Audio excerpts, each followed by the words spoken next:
In this video, we're going to cover the firm's goal to maximize their profit within the setting of a perfectly competitive market. So just like we talked about in chapter 6, where we looked at how the firm or a producer um, achieves their goal of minimizing costs, the opposite side of the coin of cost minimization is maximizing profits. Right? So when a firm is minimizing their costs, they're also maximizing their profits. Now we're looking at it explicitly from the maximizing profits lens within this market structure, and that this will be the same assumption that we carry through into the monopolistic competition, and oligopoly market structures that we cover in future chapters. So in order to examine the goal of producers maximizing their profit, we need to have a way to represent profit. So this is our second bullet here, this formula, where we have pi equal to total revenue minus total cost. All right, pi is what economists use to represent profit. Okay, I don't know why. It's just what is the norm, right? So if you see pi in this class, in this class, it means profit. And that's just the difference between all of the revenue they make and all of their costs. We can break down this formula into two, we can break down total revenue and total cost further. So total revenue is just price times output, how much they sell and at what price they sell it at. And then fixed total costs, like we talked about in chapter 7, is just the sum of fixed costs and and variable costs. Okay. So as we discussed, right, total cost for us is going to be all those economic costs. So it's going to be both monetary costs and opportunity costs, so explicit and implicit costs. And we want to keep in mind that those opportunity costs are, for the producer in this model, really the value of the scarce resources that they use, right? So if I'm running a coffee shop and I'm hiring a barista, that barista could be doing something else, right? Let's say they have a PhD, or not a PhD, excuse me, a bachelor's degree in accounting, right? They could, with that degree, take the CPA exam and be an accountant instead, right? But right now I have them hired as a barista. So their opportunity cost is what they could earn, or their life satisfaction being in accountant instead. Okay, that's the opportunity cost. And what they're producing as that accountant. Okay. In terms of what profit means for us in our analysis of a market, if we see profit or its negative loss, that means that there's some uncertainty in the market, right? It means that producers don't have all of the knowledge. They need to take every single ounce of gain that there is to be had, or they've potentially, right, made the wrong judgment, right? They've thought that there's gains to be had by entering and producing in a specific market, but they were wrong, and now they're earning a loss, right? Within our perfectly competitive market model, profit and loss are only going to result as a due to changes, exogenous changes. So it's not really going to be due to firm misjudgment at all. But as we talk about applying these models to the real world, uncertainty is going to be a really important element that structures how profit and loss function as a market institution. Okay, and we're going to talk about profit and loss as a market institution later on in this lecture. So let's think a little more specifically about how a firm maximizes their profit. Right? Key to this is going to be how much they're producing. It's one of our 3 questions that we're trying to answer about firm decision making, right? How much do they produce? And they want to produce that amount that maximizes their profit. Right? So in order to do this, we need to think about how total revenue and total cost change as output changes. Right? So as output increases, how does total revenue change? How does total cost change? So we, for this reason, need to keep in mind the definition of marginal costs. Right? Marginal cost is just that additional cost of producing one more unit of output. So how much does total cost go up when I produce one more cup of coffee?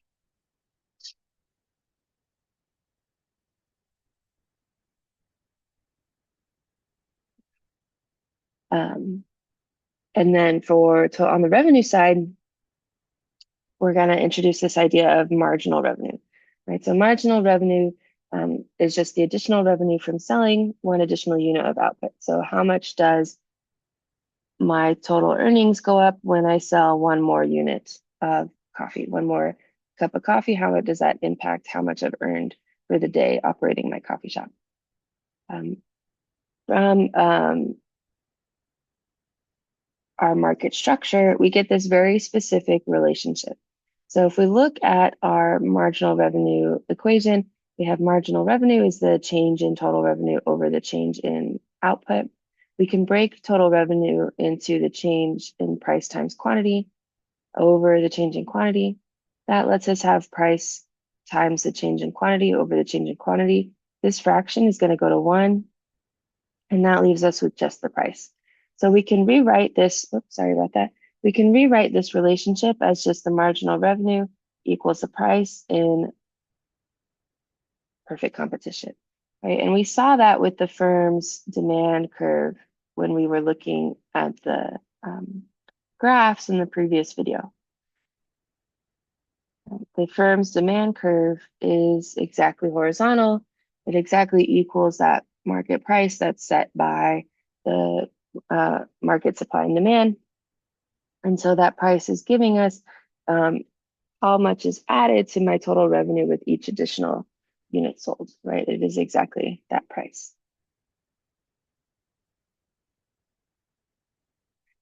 So in order to maximize profit, a firm is going to produce until the marginal cost of producing one more unit is equal to its marginal revenue. Okay, so I'm going to make and sell cups of coffee until the last cup of coffee I produce costs me exactly what I received for it, right? So if a cup of black coffee costs $3, I'm going to produce cups of coffee until the last cup that I make costs me $3 to make, right? And when we're thinking about price, remember, it's not just the wage or rent that I'm paying the inputs, right? It's also their opportunity costs, right? So what's being foregone because they're making this last cup of coffee and not something else, right? So that's embedded here in our concept of cost. In this model, the way that it's structured, the prices of the inputs are going to exactly reflect the opportunity costs of those inputs. And so we can use those prices as if they do reflect opportunity costs exactly. But when we try to bring this model to the real world, we have to remember that we can't make that strict assumption. That's what Buchanan talks about in cost and choice. Right? So we want to keep that in mind that this is a model space and it's going to have different assumptions going into it than what we see in the real world, right? As specifically here, that the prices for goods exactly reflect their opportunity cost. Okay. Now, when we equate marginal revenue, when we equate price and marginal cost, we want to keep in mind this relationship we just discussed between marginal revenue and the price. So if I produce until my marginal cost of my last cup of coffee that I make is exactly equal to the price, and I know that the price is equal to my marginal revenue, then I can get rid of all this middle bit and just say that I'm going to produce until marginal revenue equals marginal cost. And that's going to give for me as the firm my profit maximizing amount of output.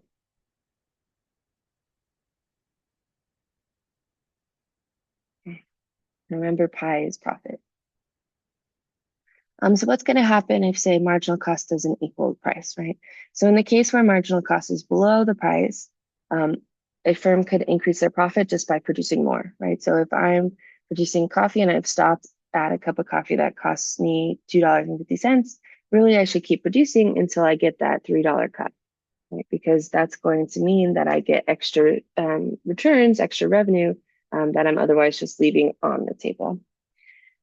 If marginal cost exceeds price, then what I need to do is really scale back my output, scale back my production.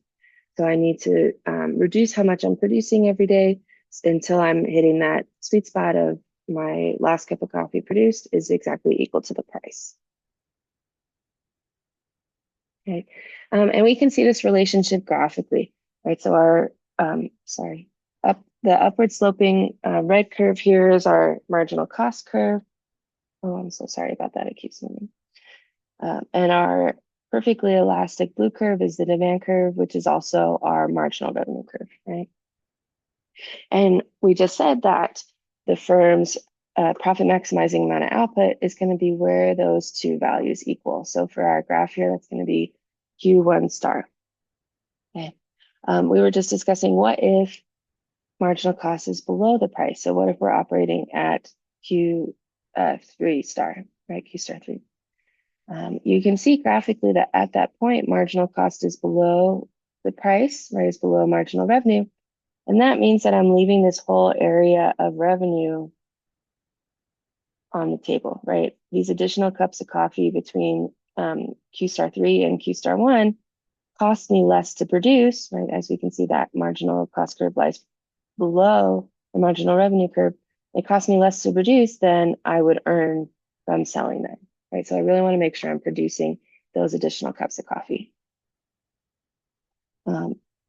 If instead I'm producing at Q star 2, where marginal cost is above marginal revenue, the additional cups of coffee from Q star 1 to Q star 2 costs me much more to make than I'm getting in return, right? So I'm losing, as a result, the difference between marginal cost and marginal revenue for those cups of coffee.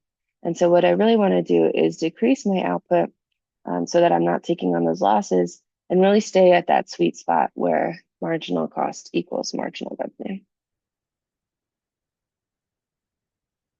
Okay. We can see the relationship between total revenue and total cost that we get when we have the profit maximizing amount of output.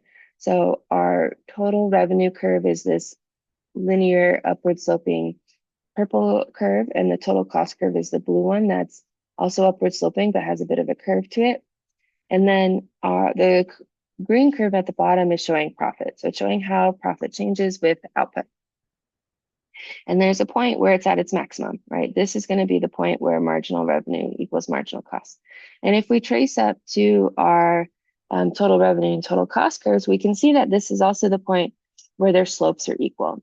So one thing to remember about derivatives is that derivatives show us the slope of a curve. So when we find marginal revenue, right, we're taking the derivative of total revenue with regard to output, right? So that's giving us the slope of our total revenue curve. Similarly, when we find marginal costs, we're taking the derivative of total cost with respect to output, and that's giving us the slope of the total cost curve, okay? So what we're essentially saying is the firm needs to produce where the slopes of those two curves are equal. And as we see graphically, when those slopes are equal, the space between the two curves is the greatest, right? So that means the distance between, or the difference between what is being earned and what it costs to produce is the largest, right? So we have a difference between total revenue and total cost at its maximum. So we get the most profit possible. All right. Now let's do a practice question.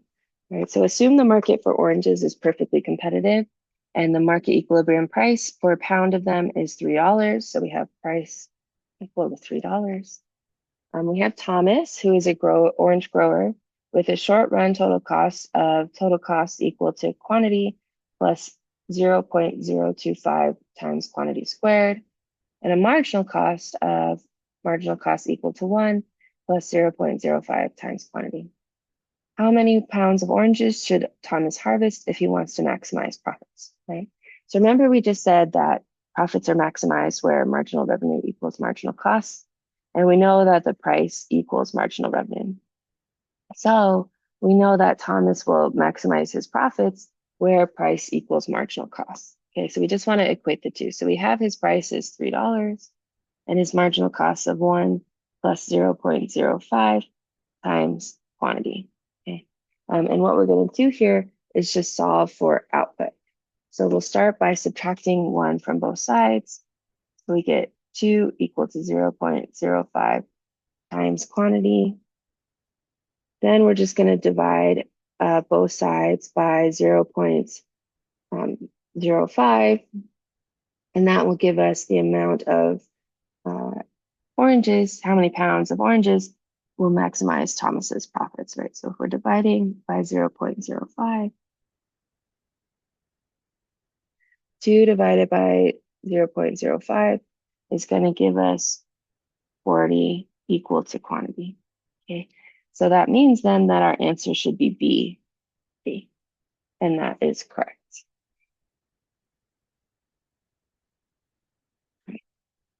So let's return to our graph and look at this. So now, before we were just talking in abstracts, quantity star 1, Q star 1, Q star 2, Q star 3.